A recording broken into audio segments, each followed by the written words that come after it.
Selanjutnya, konversi yang bisa digunakan, ini ada beberapa rumus konversi. Ada rumus Young, kemudian rumus Dilling, rumus Cowling, rumus Gaussius. Nah, yang cukup dua saja yang lazim kita gunakan gitu ya, supaya kalian tidak pusing pakai rumus yang mana. Nanti kalian pakainya rumus yang ya, rumus yang sama rumus Dilling aja gitu ya. Pakai rumus yang sama rumus Dilling untuk perbandingan umur ya. Jadi untuk perbandingan umur kalian bisa menggunakan rumus yang ya. Nah, rumus yang ini digunakan kalau anaknya itu usianya kurang dari 8 tahun. Nah, kalau lebih, pakainya menggunakan rumus Dilling. Gitu ya, ini jadi clue-nya. Ini untuk anak yang usianya kurang dari 8 tahun, menggunakan rumus yang rumusnya adalah DA atau DM ya. DM anak atau dosis anak sama dengan N per N plus 12 dan N-nya ini dalam tahun. Jadi kalau misalnya 7 tahun berarti N-nya 7. Berarti di bawahnya 7 plus 12 kali dosis dewasa atau dosis maksimum orang dewasa yang telah diketahui dari pustaka.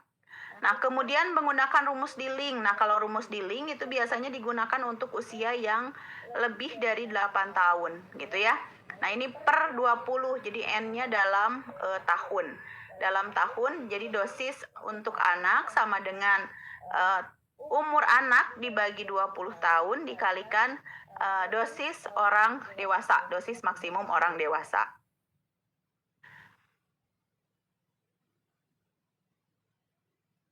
Beres.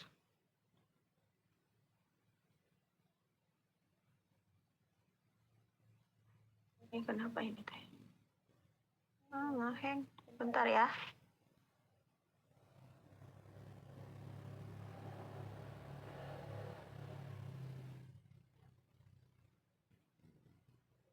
Nah, kemudian kalau berupa berat badan gitu ya, kalau berupa berat badan, kalian bisa menggunakan rumus yang Clark ini ya, yang ini. Nah, dengan menggunakan rumus ini, nah sebenarnya dengan rumus yang lain juga bisa saja. Jadi biar tidak banyak rumus yang kalian harus hafalkan. Jadi cukup tadi rumus Young, rumus Dilling sama rumus Clark. Ini rumus Clark itu adalah dosis anak-anak sama dengan berat badan anak ya, berat badan anak dibagi berat badan orang dewasa. Nah, berat badan orang dewasa ini sudah dinormalisasi yaitu 70 kilo. Jadi ini bisa ditulis langsung 70 kilo. Ya, jadi bisa ditulis langsung 70 kilo yang ini gitu ya. Ini 70 kilo. Nah, berat badan anaknya, nah itu dilihat nanti di dalam resep. Ini untuk anak yang berat badannya berapa gitu ya. Jadi ini misalnya anaknya berat badannya 5 kilo gitu. Nah, berarti ini ditulis berarti dalam kilo, kemudian berat badan yang orang dewasanya per 70. Itu rumus-rumusnya ya, dicatat dulu.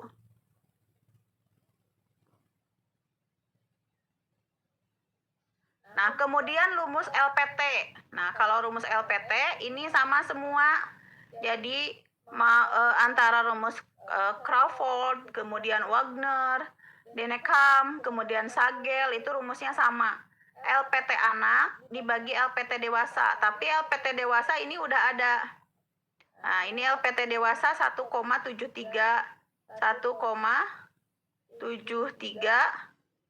meter persegi gitu ya. Jadi di bawahnya yang ganti langsung pakai ini. Nah, yang harus ditentukan sama kalian ini LPT anaknya. Jadi LPT anak dibagi LPT dewasa, ini DM orang dewasa. Jadi DM anak-anak sama dengan LPT anak dibagi LPT dewasa dikali DM orang dewasa. Sampai sini rumusnya difahami? Oke, jadi itu ya untuk rumus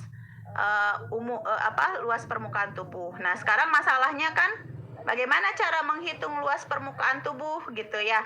Nah, karena kalau orang dewasa sudah diketahui karena normal 1,73 dinormalisasi. Nah, sekarang luas permukaan tubuh anak itu bagaimana cara menghitungnya? Nah, luas permukaan tubuh anak ini sebenarnya ada yang disebut penggarisnya yang namanya itu adalah nomogram. Gitu ya. Jadi bisa dilihat dari nomogram atau bisa dihitung sendiri. Nah, cukup dengan mengetahui tinggi anak sama berat badan anak. Jadi kalau mau menghitung luas permukaan tubuh itu, kita harus punya informasi berapa tinggi anak, berapa berat badan anak. Nah, di penggaris luas permukaan tubuh atau yang disebut dengan nomogram, itu tinggal kita menghubungkan antara tinggi dengan berat badan, gitu ya. Ini nggak kelihatan ya gambarnya. Ini kalau misalnya tingginya 100 cm, ini ditandai 100 cm. Kemudian berat badannya misalnya 15 kilo. Nah, ini 15 kilo berat badan. Ya, berat badan ini dalam kilo, ini biasanya dalam LBS ini. Nah, ini 15 kilo. Maka body surface areanya yang ini, luas permukaan tubuhnya itu adalah perpotongan di sini. Nah, jadi kalau dengan nomogram itu lebih mudah gitu ya. Ini namanya penggaris untuk menentukan luas permukaan tubuh, yaitu dengan menggunakan nomogram, yaitu ditarik garis dari jumlah atau berat tinggi yang dimiliki anak dengan berat yang dimiliki anak, kemudian perpotongannya itulah yang disebut dengan body surface area. Nah, kemudian bagaimana kalau cara menghitung dengan rumus? Nah, ini ada rumus Monstler ya, Monstler. Nah, dengan rumus Monstler ini kita menghitung luas permukaan tubuh anak adalah gitu ya dalam meter persegi ya, karena tadi juga orang dewasa 1,73 juga dalam meter persegi gitu ya. Nah, ini dituliskan tingginya berapa sentimeter, kemudian berat badannya berapa kilo, dibagi 3.600, kemudian diakarkan gitu. Coba ya, kemudian diakarkan. Ini kalian catat dulu rumusnya, atau kan punya PPT yang tahun lalu gitu ya, dilihat dulu, kemudian kita akan masuk ke contoh perhitungan. Oke, coba.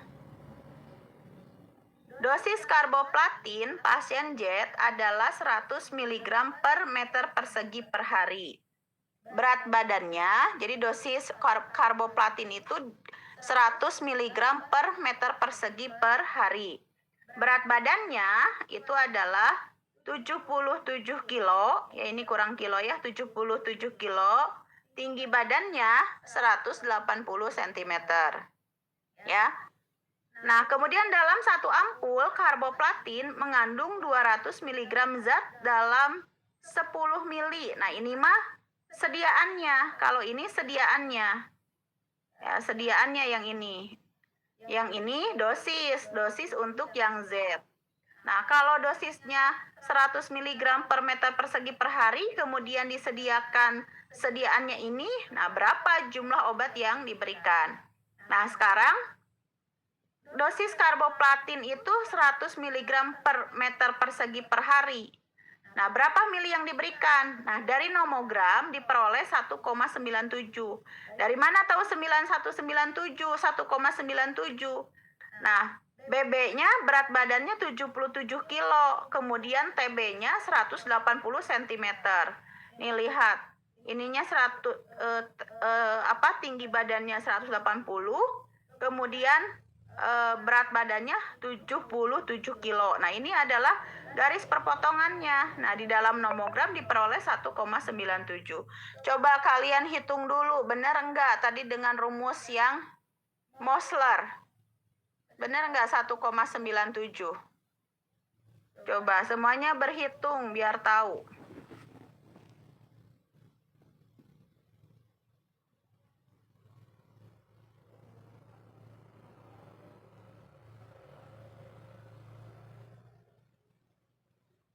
Coba betul nggak 1,97?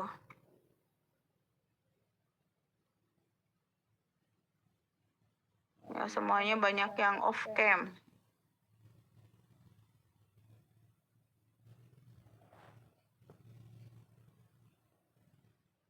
Ya, semuanya menghitung, jangan disia-siakan semester antaranya. Sayang, udah ngulang terus disia-siakan. Sok, berapa nomogramnya? Di nomogram 1,97, kemudian dengan menggunakan rumus Mosler berapa? Hampir sama, 1,97 atau mungkin 196 atau 195 gitu. Atau mungkin bisa lebih besar gitu ya, karena ini kan penggaris.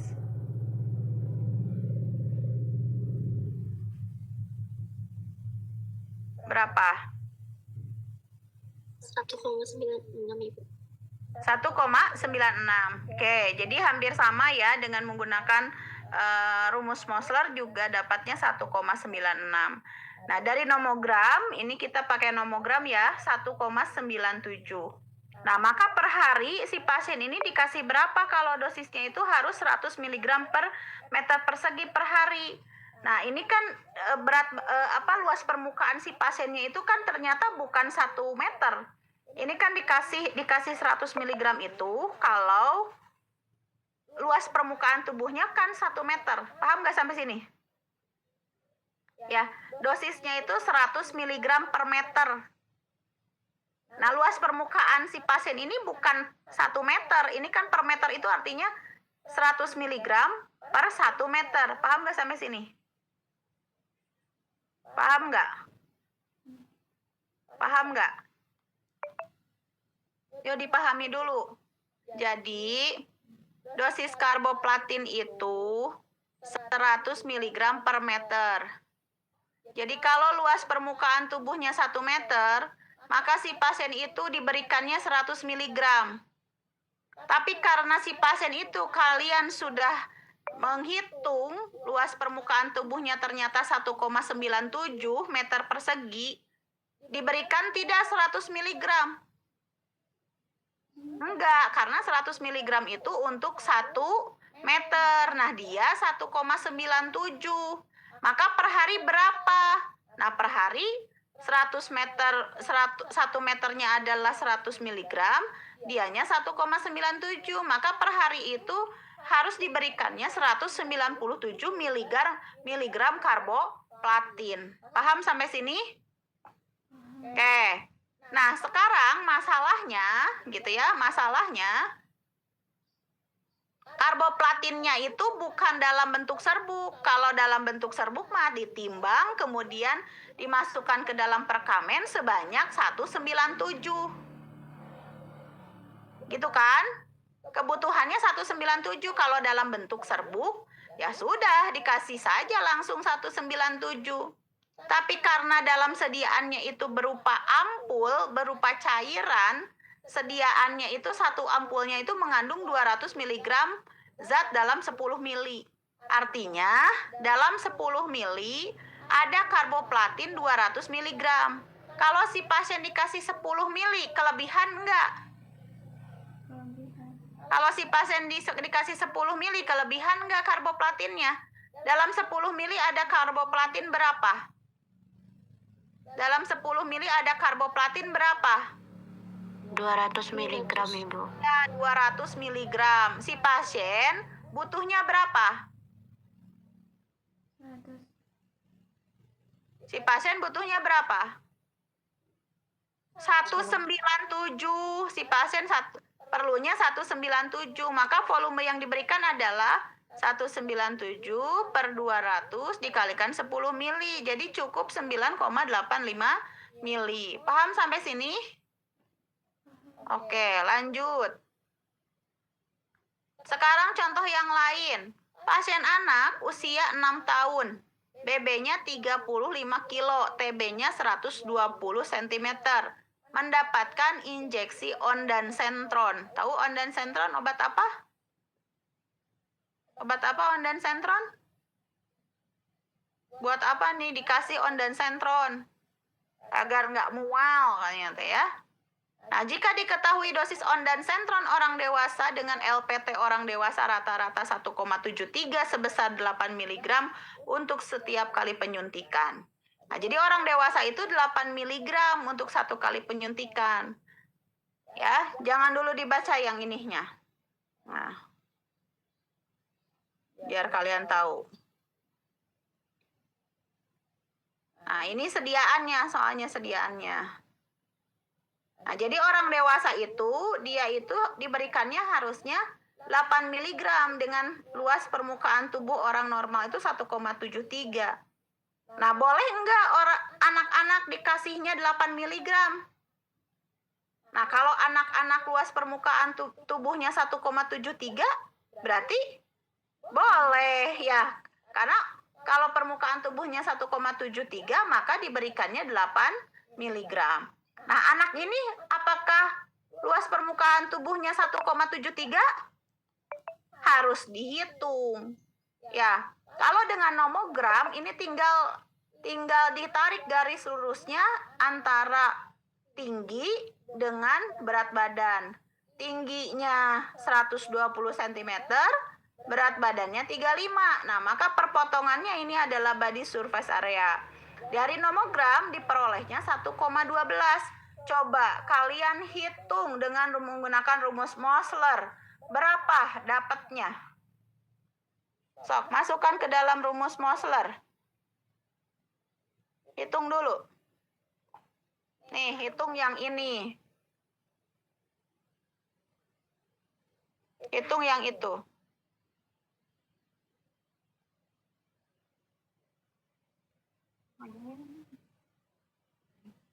Ya, ada yang coba.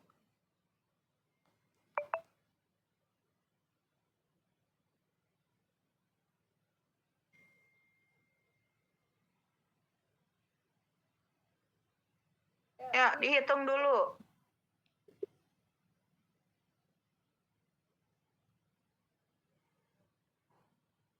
Dapat berapa dengan menggunakan rumus Mosler? 1,08 meter persegi. 1,08 ya. Kalau 1,08 sama ya, hampir sama ya, 1,1 ya berarti ya. Nah gitu, jadi dihitung dengan rumus Mosler kalau nggak punya nomogramnya gitu ya. Kalau nggak punya nomogramnya dihitung dengan rumus Mosler. Nah, kita pakai yang nomogram aja sesuai dengan PPT ya, biar mudah, biar saya nggak mengganti lagi menjadi 1,08. Nah, dari nomogram itu diperoleh 1,12 meter persegi. Nah, bolehkah anak-anak dikasih 8 mg? Nah, tentunya dari melihat luas permukaan tubuh aja udah lebih kecil dibandingkan dengan orang dewasa. Artinya ya nggak boleh juga dikasih 8 mg, karena kalau dikasih 8 mg, itu luas permukaan tubuhnya harus 1,73. Nah, dengan rumus yang tadi yang di depan, dosis anak-anak sama dengan luas permukaan tubuh anak-anak dibagi luas permukaan tubuh orang dewasa dikalikan dosis orang dewasa. Nah, ini tinggal dihitung, berarti LPT anak dibagi LPT orang dewasa dikalikan dosis orang dewasa. Jadi anak-anak itu bolehnya hanya minum 5,97 mg ondansetron. Jadi hanya boleh minum 5,97 ondansetron. Paham sampai sini? Paham? Oke. Selanjutnya. Nah, kalau ada ondansetron serbuk, itu kan tinggal langsung ditimbang, kemudian dikasih 5,97 mg. Tapi nggak ada ondansetron serbuk. Yang ada adalah ondansetron dalam satu ampul. Satu ampulnya itu mengandung 2 mg ondansetron dalam 1 mili. Jadi artinya dalam satu ampul itu volumenya 1 mili, kandungan ondansetronnya 2 mili, 2 mg. Paham untuk sediaannya, bacanya? Jadi dalam satu ampul volumenya itu 1 mili, di mana 1 mili itu terlarut ondansetron 2 mg. Paham? Sampai sini? Oke. Butuhnya berapa? Butuhnya 5,9. Dalam satu ampulnya ada 2 miligram. Jadi 5,97 dibagi 2 miligram dikalikan 1 mili volumenya. Maka si pasien itu cukup diberikan 2,985 mili. Atau kalau di dalam ampul, berapa ampul yang harus diberikan? Berapa ampul yang harus diberikan? Berapa ampul yang harus diberikan? Berapa ampul yang harus diberikan? Berapa ampul yang harus diberikan? Ayo dijawab. Hah? Berapa, Neng? Ayo berapa ampul? 3 ampul, ya. Kan dia itu membutuhkannya 3 mili. Satu ampulnya 1 mili. Mengandung 2 miligram. Ini tuh kan sebanding dengan 6 miligram nih. Ketika dihitung, butuhnya 2,9. Nah, kalau 2,9 dibulatkan jadi 3. Nah, 3 ampul jadi di sini. Karena satu ampulnya 1 mili. Gitu. Jadi hitung dulu dosisnya, terus sediaan yang tersedia apa. Seperti kalau kalian mengkaji resep, itu kan kalau kita meracik itu kan tidak semua apotek itu menyediakan bahan baku ya, ada juga yang bahan bakunya ada di dalam tablet gitu. Jadi tidak, misalnya paracetamol butuhnya 1 gram, nggak ada paracetamol dalam bentuk serbuk paracetamol sebenarnya kalau di kenyataan di apotek. Adanya dalam bentuk apa? Ya dalam bentuk tablet mengandung 500 miligram. Gitu. Jadi diambil berapa? Diambil 2 tablet. Nah, gitu ya. Jadi kenapa ada sediaan? Gitu. Karena pada kenyataannya itu nggak ada apotek menyediakan dalam bentuk bahan baku. Gitu. Nah, selanjutnya ada perhitungan. Ya. Nah, kemudian untuk lansia gitu ya, orang tua gitu.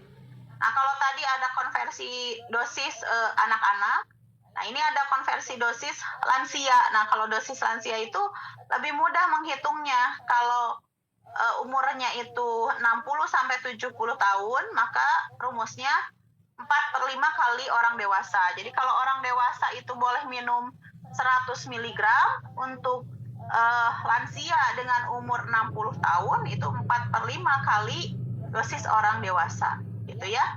70 sampai 80 tahun berarti 3/4 kali dosis orang dewasa. Untuk 80 sampai 90 tahun 2/3 kali dosis orang dewasa. Nah, begitu juga 90 tahun itu setengah dosis orang dewasa. Nah, semakin banyak umurnya ya semakin banyak juga penurunan metabolisme yang terjadi di dalam tubuh si pasien. Oleh karena itu, penurunan dosisnya juga lebih banyak dibandingkan dengan umur yang lebih muda.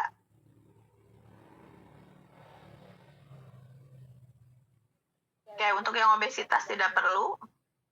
Nah, kita sekarang ke dosis sinergis atau dosis searah. Nah, kadangkala di dalam resep itu ada ditulis 2 obat yang fungsinya sama, bekerja pada reseptor yang sama dan fungsinya sama. Nah, akibatnya itu dihitungnya sebagai seolah-olah sebagai satu obat karena dia fungsinya sama, bekerja pada reseptor yang sama. Nah, oleh karena itu dosis searahnya harus dihitung sebagai kumulatif. Kemarin kan kita sudah pernah menghitung dosis maksimum masing-masing.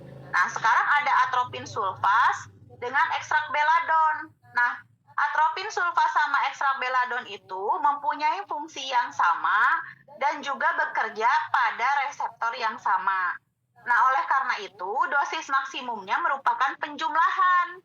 Jadi kalian menghitung dosis maksimum dulu gitu ya untuk atropin sulfas, kemudian menghitung dosis maksimum ekstrak beladon.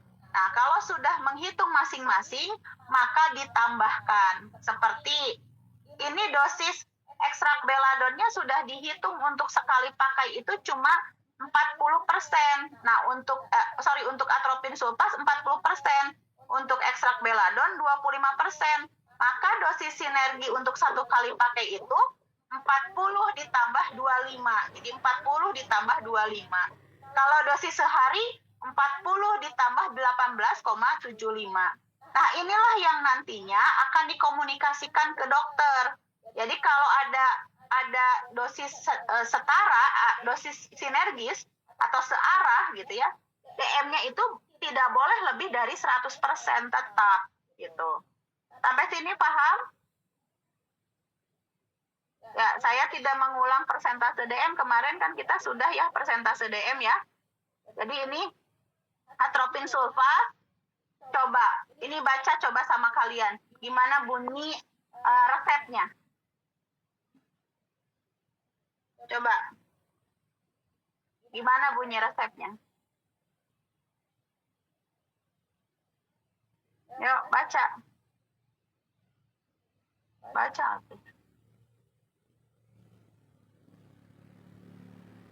Baca gimana bunyi resepnya?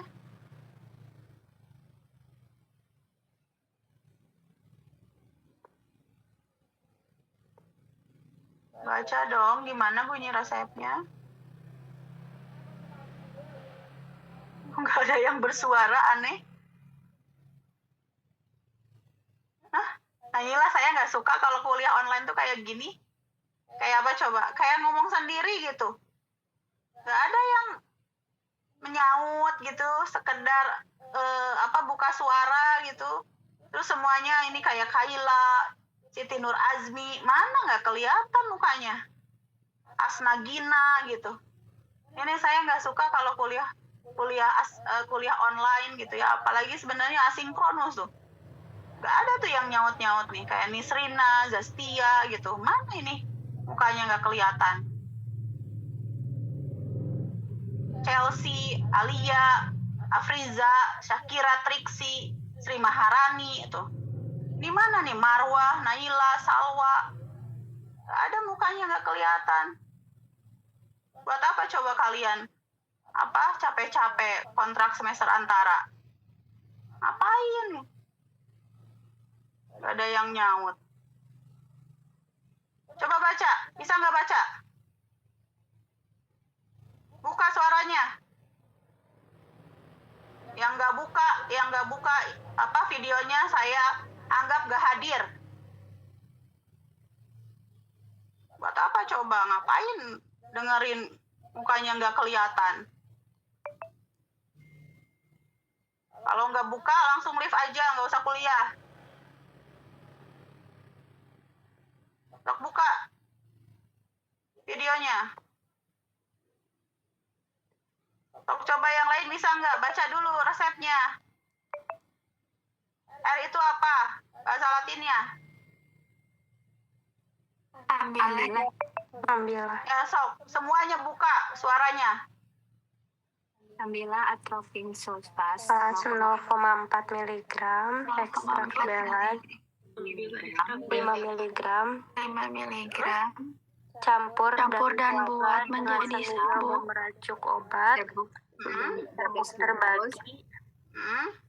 Tandai 3 kali sehari. 1 bungkus selama. Oke. Sekarang saya tanya. Naswa Hairunisa, berapa satu kali takaran atropin sulfas?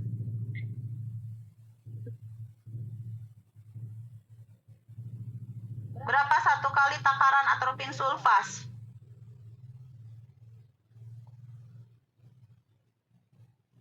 Berapa satu kali takaran atropin sulfas?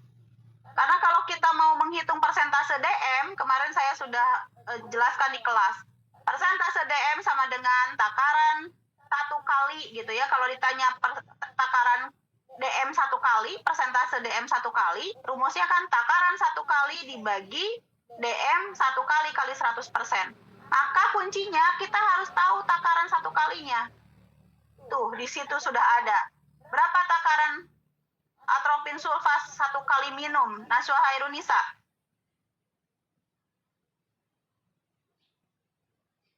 Berapa atropin sulfas yang diminum oleh pasien. Naswa, signanya bagaimana bunyinya? Coba signanya. Signanya bunyinya gimana, Naswa? Aturannya itu 1 bungkus 3 kali sehari. 1 bungkus 3 kali Sehari. 3 kali sehari 1 bungkus. 3 kali sehari 1 bungkus. Nah, berarti Iya. si pasiennya dalam 1 kali minum berapa bungkus minumnya? Jadi si pasien itu 1 kali minum itu berapa bungkus? Naswa? 3. Kamu mah. 0,4 miligram, Ibu. Sekali lagi saya tanya. Signanya berapa? Signanya berapa, Naswa? 1,2 miligram. 3 kali sehari 1 bungkus. Berarti pahami yang saya omongin. Berarti si pasiennya itu dalam 1 kali minum berapa bungkus? 1, tapi isinya tuh 1,2 1 bungkus. Jawab dulu, 1 bungkus. Si 1 pasien bungkus. itu minum 1 bungkus. Dalam Iya. sehari berapa bungkus yang diminum? 3. 3 kali. Paham ya? 1 Iya, Bu. bungkus dalam 1 kali minum, 3 bungkus dalam 1 hari. Sekarang lanjut. Tania Nur Hidayah. Dalam 1 bungkus ada atropin berapa miligram? Dalam 1 bungkus ada atropin berapa miligram? 4 miligram, Ibu. 0,4 miligram. Mutia, dalam 1 bungkus berapa kandungan ekstrak beladon? Dalam 1 bungkus berapa kandungan ekstrak beladon yang diminum oleh pasien? Berapa, Mutia? 5 miligram. 5 miligram. Oke, nah itu yang disebut dengan takaran. Takaran yang diminum oleh si pasiennya itu minumnya 1 bungkus. Minumnya itu 1 bungkus nih, 1 bungkus dalam 1 kali minum. 1 harinya dia minum 3. Nih, 3 ter. 1 kalinya dia minum 1 bungkus, tapi 1 bungkusnya mengandung atropin sulfas 0,4, mengandung ekstrak beladon 5 mg ini dalam 1 bungkusnya. Kenapa mengandung ini? Ada tanda DTD. Kalau tanda DTD itu menggambarkan bahwa 1 bungkus itu takarannya sama dengan yang di atas. Gitu ya. Nah, kemudian tadi yang saya bilang, untuk menghitung persentase DM, rumusnya apa? Kalau yang ditanyanya DM 1 kali, maka rumusnya adalah takaran 1 kali. Nah, takaran 1 kali itu ini. Atropin sulfas takaran sekalinya itu adalah 0,4. Gitu ya. Kemudian ekstrak beladon takaran 1 kalinya adalah 5 mg. Coba, berapa hitung persentase DM untuk atropin sulfas? Nih, takaran 1 kali per DM 1 kali. Dari mana taunya DM 1 kali? Nih, udah dikasih tahu. Ini adanya di Pharmacope. Nah, jadi takaran 1 kalinya ini karena ada DTD. Berarti ini artinya 1 bungkus. Ya, kebetulan ini signanya 3 kali 1 bungkus. Nah, maka ini 0,4 per 1. Ini satunya adalah DM dikali 100%. Nah, ini adalah persentase DM 1 kali. Kalau seharinya gimana? Nah, kalau seharinya ini dia 3 kali. Karena 1 bungkusnya ada 0,4, ini kali 3, berarti 1,2. 1,2 per 3. Dari mana 3? Ini dari DM maksimum orang dewasa di Pharmacope. Nah, berarti kita hitung ini 40%. Ya. Kemudian ekstrak beladon. Ekstrak beladon tadi sudah disebutkan takaran 1 kalinya 5 mg karena ada DTD. Jadi ini 5 mg.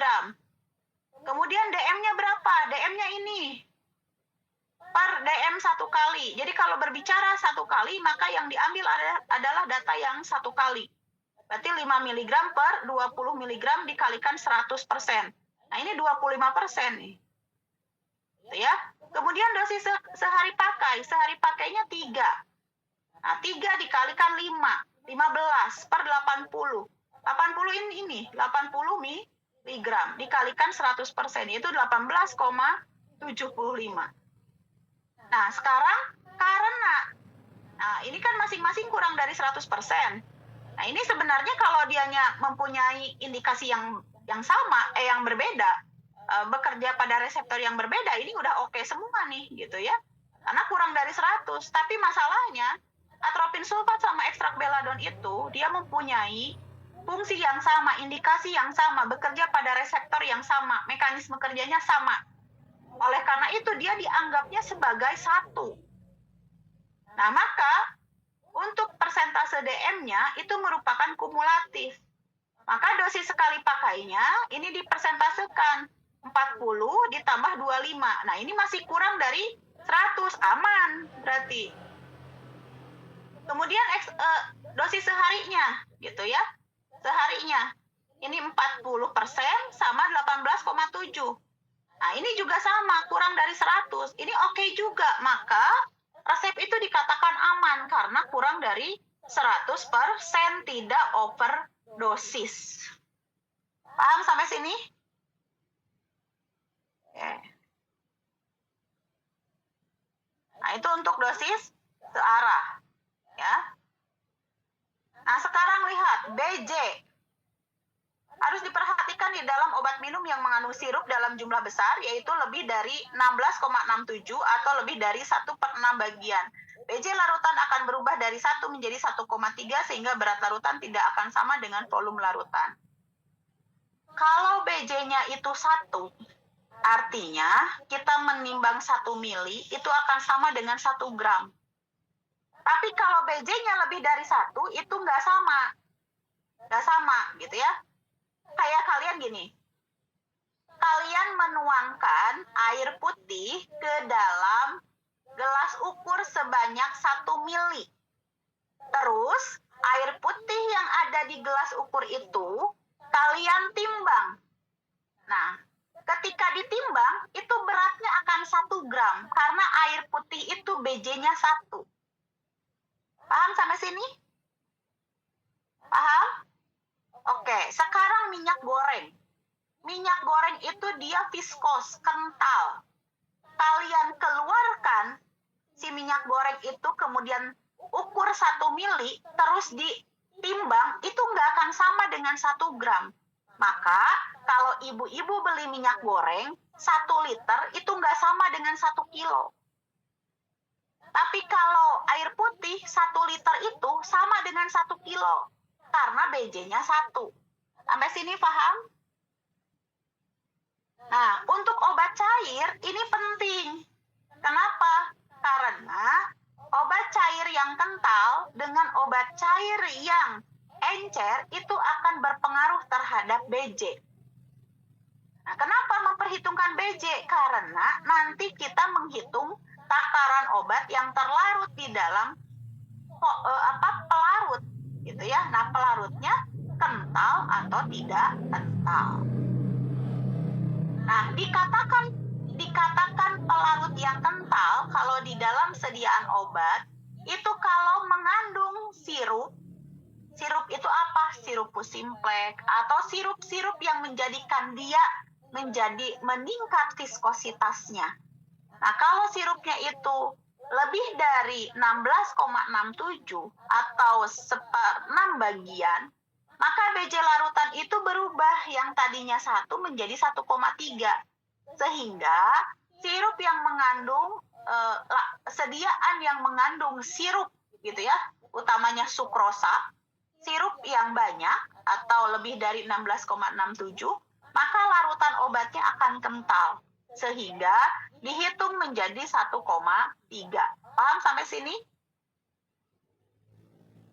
Ya, jadi 1,3 itu kalau, coba saya tanya dulu. Salwa Alia Az-Zahra. Oke. BJ 1,3 itu dihitung kalau sirupnya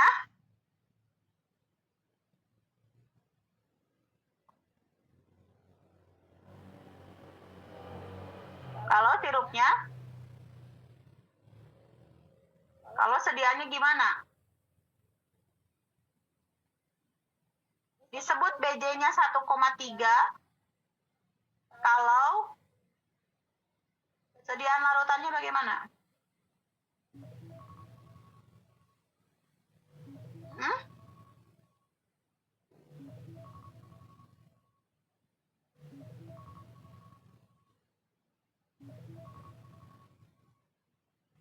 Anggia Puspa.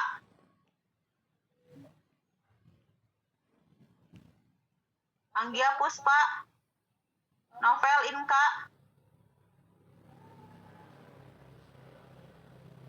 Dikatakan BJ-nya 1,3 kalau apa?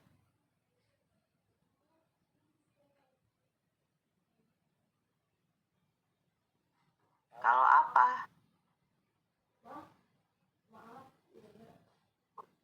Kalau mengandung sirup lebih dari 16,667. Jadi nanti kalian lihat di dalam resep, kalau ada sirup lebih dari 16,67%, maka BJ-nya itu 1,3. Paham nggak? Jadi apa? Harus dicek apa? Harus dicek apa barusan?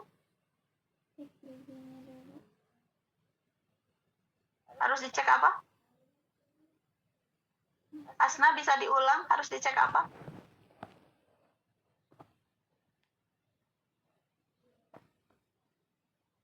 Harus dicek apa? Jadi yang 1,3 itu apa?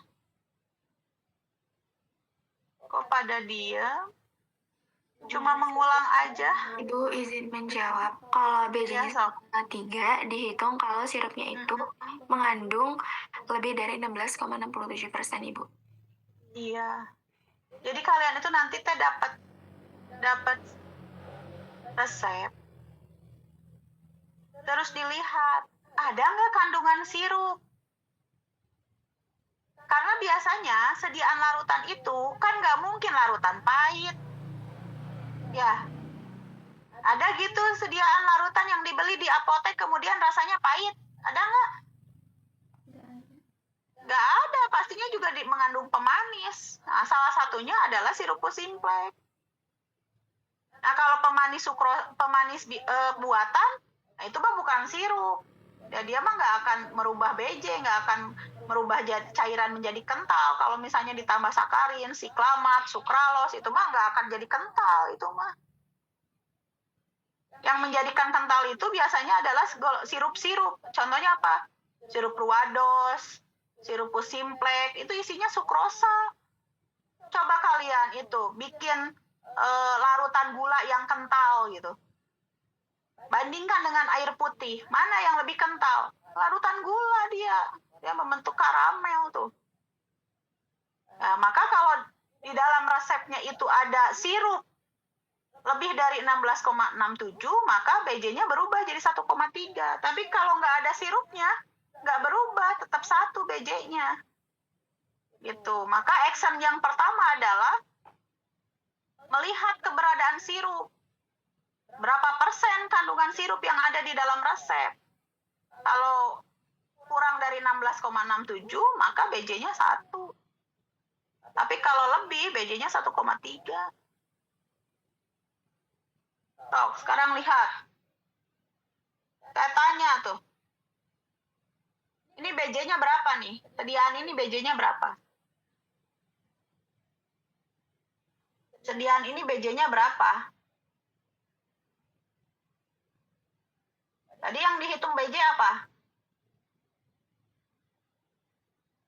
Yang dihitung BJ apa? Sirup Simplex-nya, Ibu. Oh, sirup Simplex-nya berapa persen ada di dalam sediaan? Berapa persen ada di dalam sediaan sirup Simplex-nya? Kan tadi batasannya 16,67. Nah, ini sekarang berapa persen? Berapa persen persentasenya sirup Simplex di dalam sediaan? Hah? 33,33%, Ibu. Ya, berarti 20 per 60 dikali 100 per Berapa 20 per 60 kali 100%?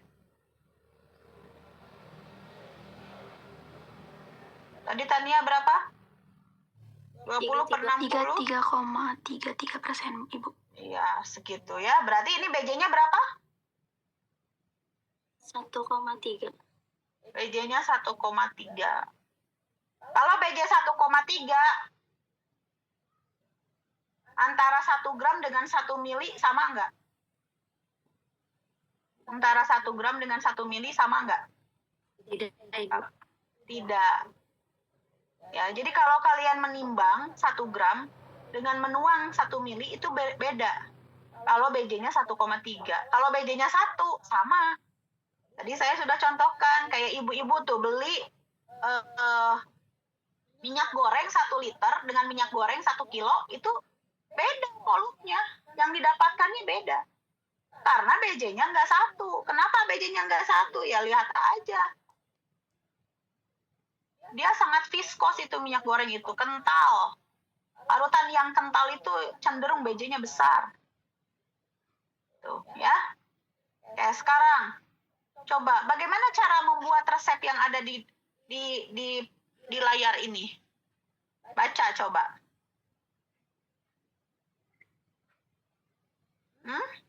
Coba baca.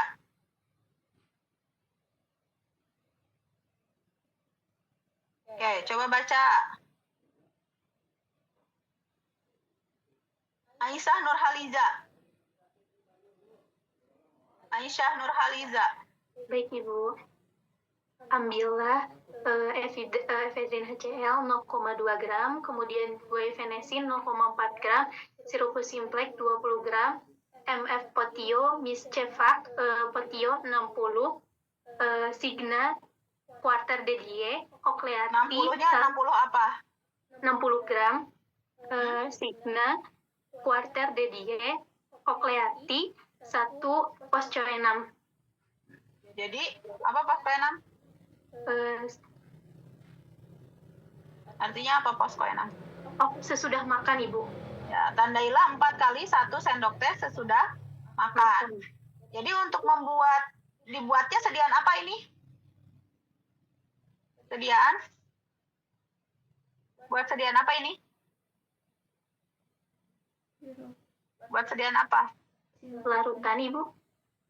Ya, potio itu obat minum. Nah, kalau obat minum itu bisa saja bukan larutan, ya.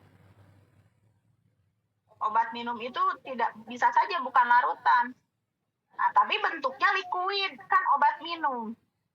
Apa kalau liquid? Bisa emulsi, bisa suspensi, bisa larutan, bisa eliksir. Nah, taunya bagaimana? Dari mana ini adalah bentuk sirup, ini bentuk emulsi, ini bentuk suspensi. Nah, ini dari bahan aktifnya. Kalau bahan aktifnya mudah larut di dalam air, maka potio ini adalah sirup atau larutan. Gitu ya.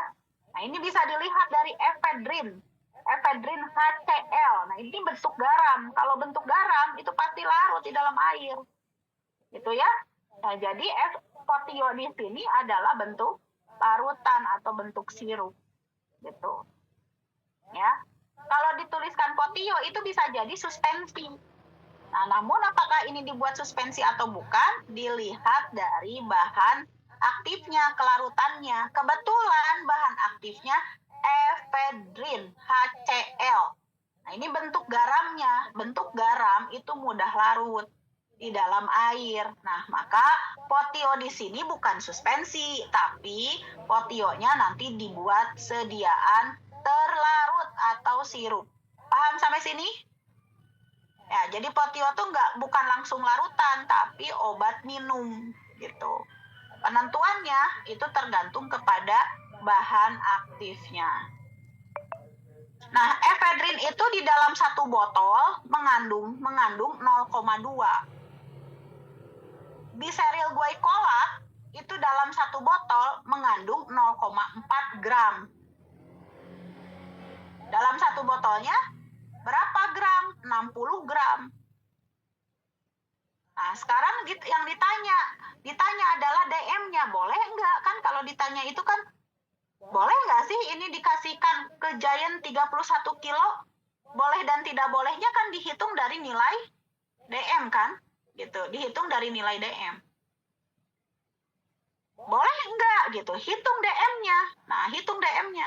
Tadi kalau menghitung DM, apa rumusnya persentase DM? Takaran 1 kali. Misalnya kalau kita menghitung persentase DM, berarti kita harus menghitung takaran 1 kali. Takaran 1 kali itu berarti si Giant ini minum 1 kalinya berapa mili nih? Berapa mili nih si Giant? Hah? Lihat signanya. 1 kali dia minum berapa mili? 5 mili. Ya, 5 mili. 4 kali 1 sendok teh atau 4 DD CTH1. Itu 4 kali 1 sendok